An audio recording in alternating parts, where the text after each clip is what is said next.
मराठा आरक्षणासाठी विशेष अधिवेशन, मराठा समाजाला 10 ते 13% आरक्षण मिळण्याची शक्यता, इतर समाजाला धक्का न लागता आरक्षण देणार, मुख्यमंत्री शिंदेंची भूमिका। मराठे, कुणबी, शेतकरी आम्हीच आहोत, आमची मूळ मागणी ओबीसीतूनच आरक्षण मिळण्याची। अधिवेशनात सगळे सोयरे मुद्दा घेतला नाही तर पश्चाताप होईल, मनोज जरांगेंचा सरकारला इशारा।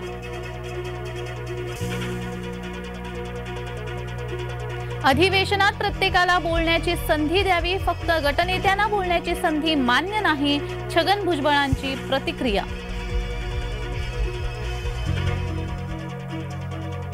अतिरिक्त कोट्यातून मराठा समाजाला आरक्षण द्या, बबनराव तायवाडेंची मागणी।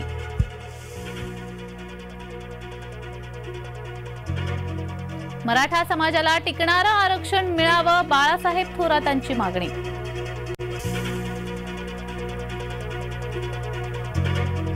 पंढरपुरात रंगला माघी एकादशीचा अनुपम्य सोहळा, माघी एकादशीच्या सोहळ्यासाठी 5 लाख भाविक पंढरीत।